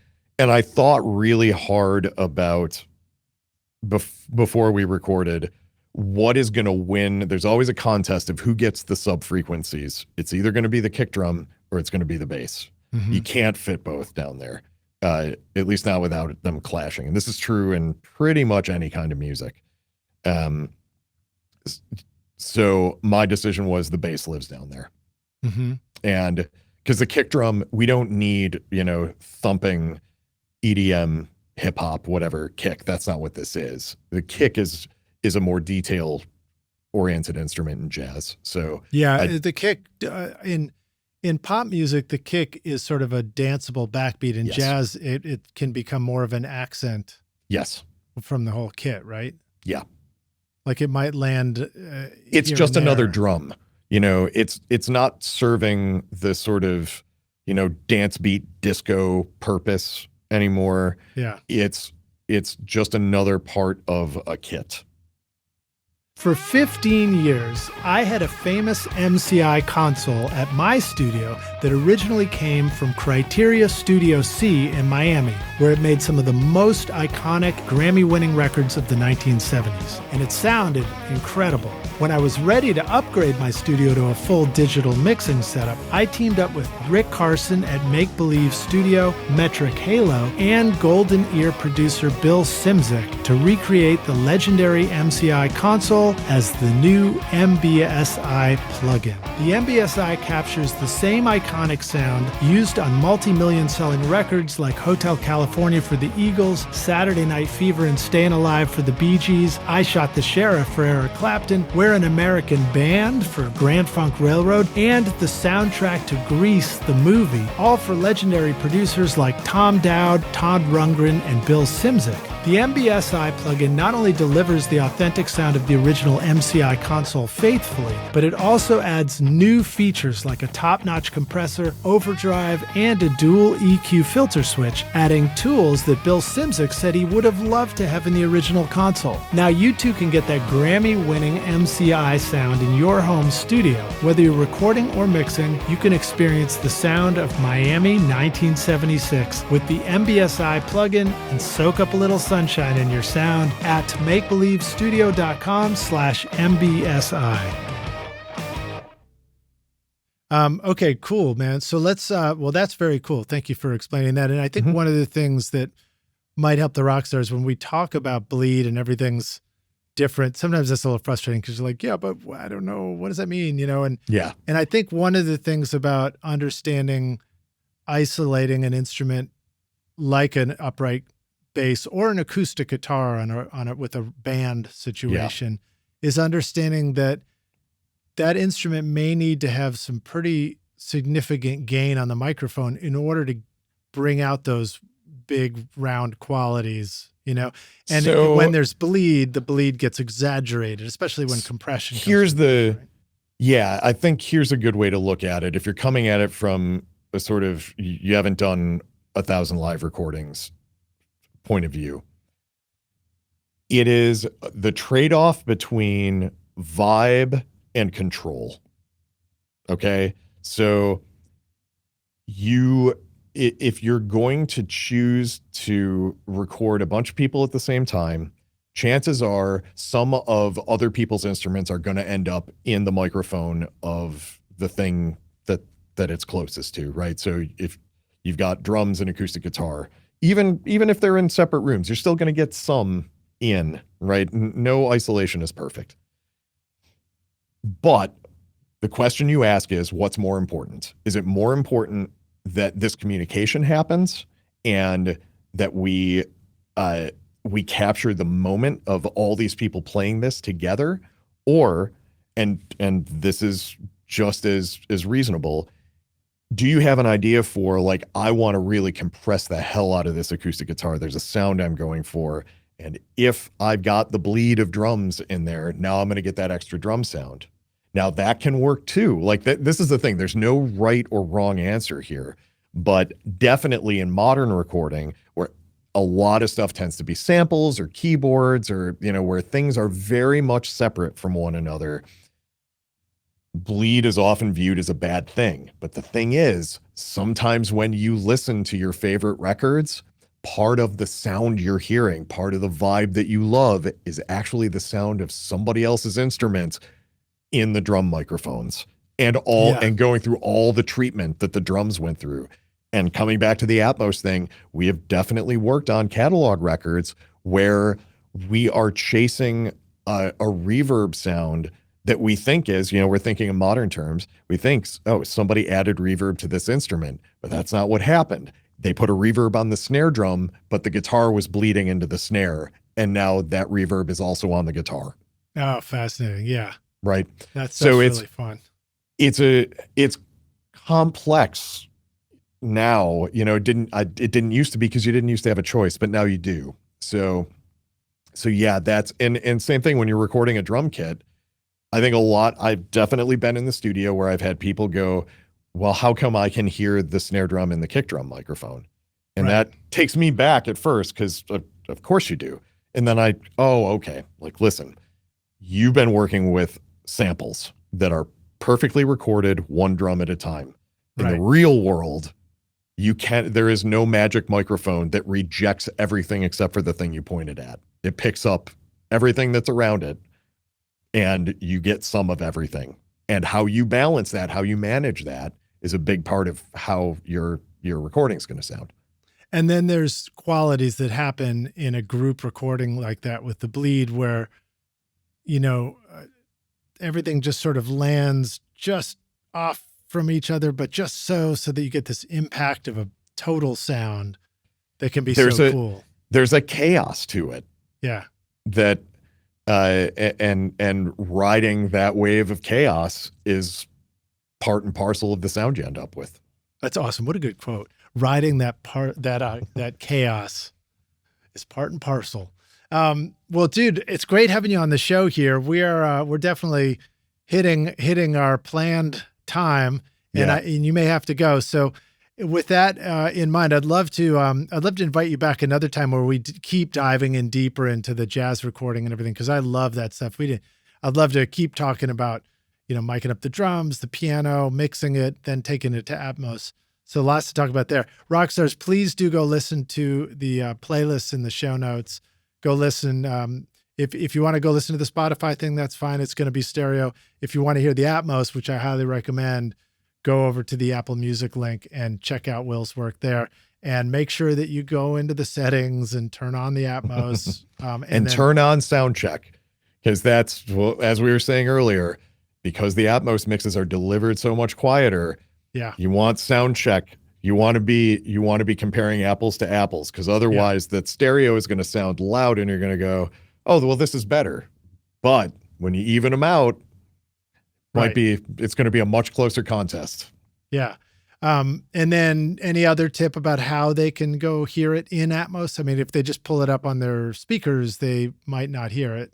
They might need headphones. Unless you have an Atmos-enabled playback system at your house, like a Sonos ARC or Era 300, or Sennheiser has a soundbar. There's a bunch of options for listening to Atmos at home now. You don't listen to Atmos on a stereo set of speakers. That's why the stereo mix still exists. So if you don't have an Atmos-enabled playback system, then you're listening on headphones. That's perfectly reasonable. Now, if you're on a mobile device, then you could use Apple AirPod Pros. If you have, so there's a party trick that if you have Generation 3 AirPods or newer, AirPods Pro or AirPods Max, and there's a Beats headphone, Beats Fit Pro. If you have one of those 4 models, Apple can do an extra party trick that you can't do with standard headphones, which, by the way, you can listen to Atmos with any headphone on any service. Oh, so even the old AirPods or earbuds or whatever they call them. Even the wired ones would work on an iPhone. You just have to turn it on. What they can't do is something called head tracking. Now, most people will know this from, you just updated your iOS and you watch Netflix and turned your head and the sound stayed with your device as you turned your head and you go, what the heck just happened? Well, for Atmos, it's as if you're sitting in the room, and our center speaker is that one behind me. It's as if you're facing that speaker and you can turn your head and it's like you're moving. It's like you're turning around in my chair in the sound stage. It's pretty wild. It's not great when you're running. Yeah. Well, so Rockstars, for those listening and not watching, Will's joining us from the Atmos mix room at Studio Delux, right? Yes. That's where you are. And so he's surrounded by speakers. His back is turned to the mix position, I think, right? Yes. So that's our center speaker. Then you can't see them, but there are left and right speakers, and then left wide and right wide. There are 2 speakers on either side of me here, 2 behind me, 4 above me. And we actually, for this space, we have 2 subwoofers. One handles the low frequency effects channel, which if you've ever done surround mixing, you'll understand what that is. And then one is our bass management subwoofer for the whole array. Oh, cool. And then what is how many speakers is that? And how do you describe, it's a number that you use to describe this room the system. would be 9.2.4. Okay, great. 9 at head level, 2 subwoofers, 4 height speakers. So takeaway, Rockstars, is just understand that you don't have to have all that stuff to be able to start enjoying Atmos. No. Just grab your headphones, plug them in, make sure that it's turned on with your device and you're going to hear it. And then if you have the fancier Apple stuff like you're talking about, Will, then as you turn your head, you'll hear the music sort of turn in perspective. Yes. I don't prefer that myself. Most people don't. Yeah, for music, for Yes. movie watching, it's a great experience. Yeah, and I think that for a lot of people, until you have the visual experience of, oh, this is what the speaker setup is, it doesn't make any sense, right? Yeah. It feels like a random thing that's happening, and I totally get it. Yeah, but I think that the future is bright. Speaking of bringing back the bright sounds of the 80s, the future is bright for us in listening. So Will, one closing question here. This is hypothetical. We're going to take the Wayback Studio machine. Yeah. You get to go back in time and you find young Will, who's maybe running around Nashville, at Ocean Way or something. And you say, listen, dude, I've come back in time to give you this one bit of advice. Here's the single most important thing that you need to know to be a rock star of the studio yourself one day. What advice would you like to go back and give yourself if you could? It's all going to be okay. It's all going to be all right. Yep. Awesome, man. Don't need to say much more than that. It's going to be okay. Well, dude, thank you so much for joining us on the podcast. It's a pleasure. Thank you for to hang out having with me. you. Yeah, absolutely. Yeah. And thanks for taking over the mix room to give us your time today and setting up the video and all that kind of stuff. Yeah, no problem. And then Rockstars, thank you for watching. Again, this is, I didn't really go into it at the beginning of this, but this is the new video podcast for Recording Studio Rockstars. So am I the first one? You're among the very among first. the first. Okay. Among the very I'll first. take that. Yeah. All right. And you might be the first one that I got it right. We'll just put it like that, hopefully, even though we had a few false starts. Give us a note in the comments. If you got any comments, please drop them below. Let us know what you thought. If you have questions or if we talked about a specific thing anywhere during the interview, just go right to that place, put a comment in and the timestamp. We'll know where it was. And if you got questions for Will, put them in there and I'll, if Will doesn't see it, I'll be like, hey, Will, did you see this? And if he's got time, maybe he'll want to answer it. I don't know. We'll see. I'll do my best. All right, man, dude. Thanks for hanging with us, dude. We'll talk to you soon. Thank you, Lidge. Cheers.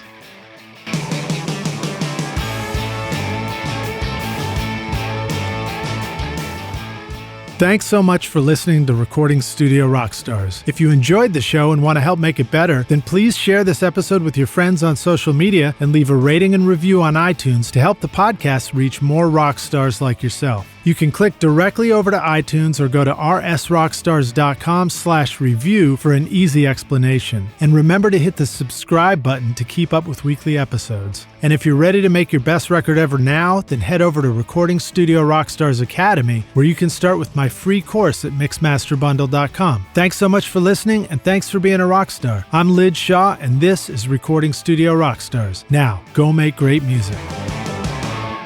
Recording Studio Rockstars would like to give a big thank you to our awesome sponsors who help make this episode possible. Isotope, Native Instruments, Roswell Pro Audio, and Atom Audio. And remember to take advantage of our special coupon codes. At isotope.com and nativeinstruments.com, use the coupon code ROCK10 for 10% off any plugin. If you enjoyed Recording Studio Rockstars, please check out our sponsors using the links in our show notes. These are all things that I highly recommend for your studio because they're going to help you make your best record ever. Also, like and subscribe to our YouTube channel. This is new for us here, and it's a great way for you to help support this show, so I greatly appreciate it. I would also like to thank our fantastic team here at Recording Studio Rockstars, Vlad Weselchenko and Liz Hulitskaya. Thanks so much for watching and for listening. My name is Lidge Shaw, and I'll see you in the next episode. Cheers.